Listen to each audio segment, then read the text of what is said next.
Media imperialism. Why has this issue been under intense scrutiny in recent years? Hi, my name is Lily, and I'm going to let you know why. First, let's define this term. Media imperialism is this theory stating that smaller countries are losing their identities and ways of life due to the effects of globalization and Americanization on the world's media. One problem contributing to this is the monopoly-like behaviors of major advertising and media companies. Another issue is the motivation behind these powerful advertising companies and the biased information they are exposing audiences to around the world. A lot of the flow of the information is being controlled by larger, empowered bodies like the government. Many people are putting an end to this clutter of media and are now finding new ways to protect and promote local, traditional, and pure culture. But what is pure culture, you may ask? And who can define this pure culture? Well, this is a challenge because of the inaccurate presumption that cultural mixing is a recent phenomenon, when in fact, cultures have routinely absorbed and indigenized elements from other sources throughout history. Many policies have been adopted to defend indigenous cultures against the pollution and corruption of mass media and other foreign elements. Yet many realize that it is hard to protect the integrity of local traditional cultures due to the limited channels available for importation, which are mainly Anglo-American. Defenders of these huge media houses are arguing that the concentration of American programming is not as big in foreign markets as they think.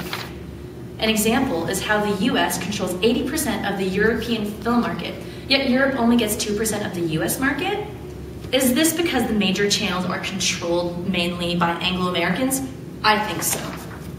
As much as I am against the idea of cultural and media imperialism, I have to consider the audience around the world receiving the media being exposed to them. Audiences are active in many ways as they select from and interpret the media and material they consume. Media does not have predictable, straightforward effects on the audience as assumed by original theories. But lately, due to the realization and pressure and presence of American dominance in most media around the world, local entrepreneurs have mastered the alien culture forms which reach them through transnational commodity flows and are busy taking them apart and tampering with them so that the resulting new forms are more responsive to local, everyday life. Being a French Canadian living in Ontario, I would love to see more than 2 French channels available to me on TV. And I know that since Canada is a very diverse country, many people who make up the diverse Canadian demography would enjoy having access to their languages, not only in English. That is just one issue though. I haven't even talked about advertising. This is where the big picture lies. It makes me angry to think that taxpayers' money is being used to sell and advertise products to promote lifestyles that only generate profit for these firms, leaving us with a headache.